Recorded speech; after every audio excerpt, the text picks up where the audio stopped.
Hello, everyone, and welcome to yet another book review. And this week is The Kill Order from the Maze Runner series by James Dashner.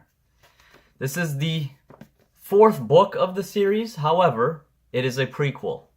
It is 327 pages long, and it was released on August 14th, 2012. So, with this book being a prequel, it is very much the black sheep of the Maze Runner series.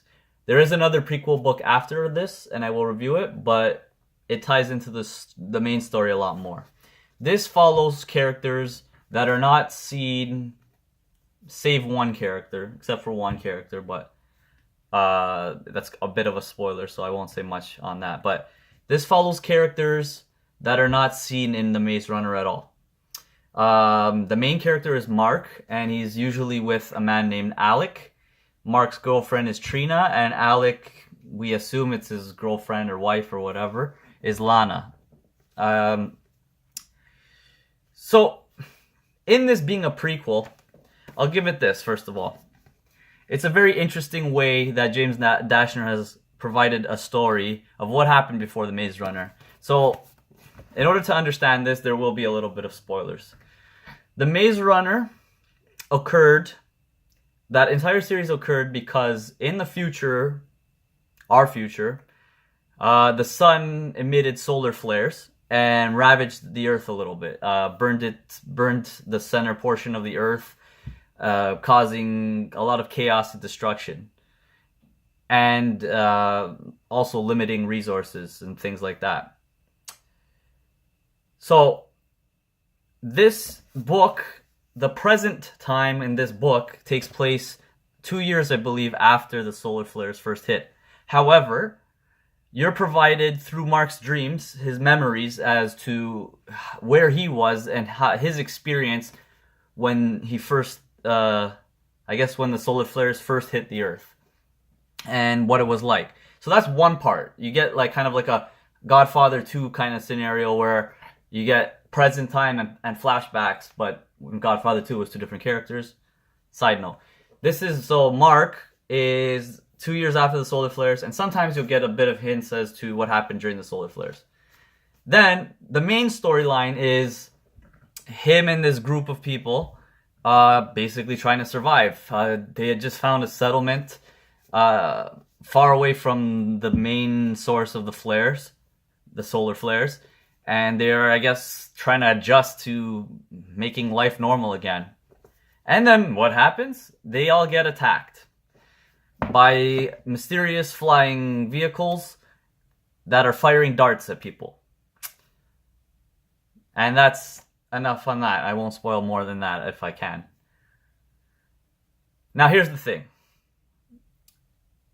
The plot, for me, was kind of shallow. I felt that there was a lot more action and not a lot of discovery. A lot of when you watch a prequel or when you read a prequel, regardless of what medium you're using, you want to find out how things got to how they were in the actual main storyline. And usually there's surprises or like little hints or tricks or whatever, or something you didn't know, something to create more depth to the main storyline. And I didn't feel that there was much of that in this book.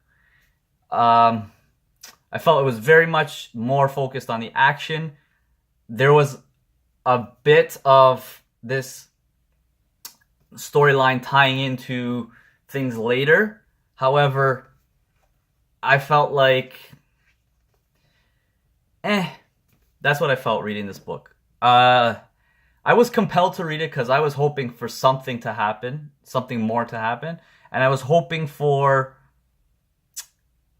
some more of the main characters showing up or being alluded to a little bit more. And that kind of fell short on this. I would say it's a very fast-paced book. The only intriguing part is these are the patients. These are like the victims. These are like the ground zero victims of this disease that they end up calling the flare, which is a big thing in the Maze Runner trilogy.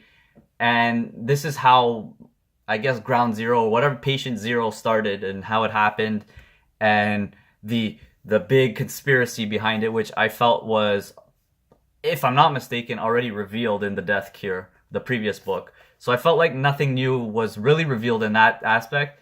However, we get to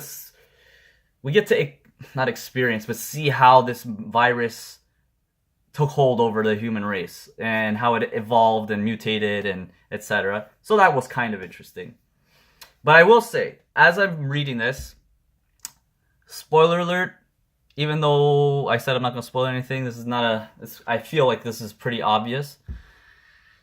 The main characters all get infected with the flare, and ultimately are racing against the clock, I guess, to get someone to safety. That's all I'll say about that. And reading this character kind of succumbing to the flare, which is a disease that corrupts your mind and makes you go essentially not just crazy, but you become really violent and rage and almost animal-like. Seeing his thoughts and his lack of sympathy towards people that he acts violently towards, at first was like, okay, I'm seeing this transformation. It's an interesting way to perceive this character. But I just started getting a little like nauseous near the end, where I was just like, can this just end already? I felt like it was like, this book is like, I get it. And this is not to discredit the author, because this was ultimately still necessary, I think. It creates more depth for the final book, in my opinion. Now, that being said, there's a huge gap of time from this book, not huge, but a few years passed between him writing this book and the final book, which I didn't have to wait for because I read them all back to back. But I'm just saying that would probably cause some unrest with readers. I've experienced that with other books before. So, The Kill Order. Not my favorite of the Maze Runner 5 series. Okay, and not my favorite. Necessary to read. Power through it, because it does set up the next book a little bit, and in my opinion, the fifth book is among my favorites of the 5. And that's all I have to say. It was well written still. It was consistent with the universe. It is our universe, I guess, but it is consistent with the world and the rules in play.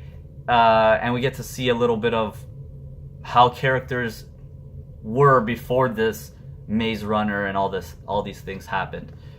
So, please like this video if you liked it. Please subscribe to my channel if you want to see more book reviews, and recommend more books for me to read. I'm happy to look into that. Thanks for watching, and see you guys next week.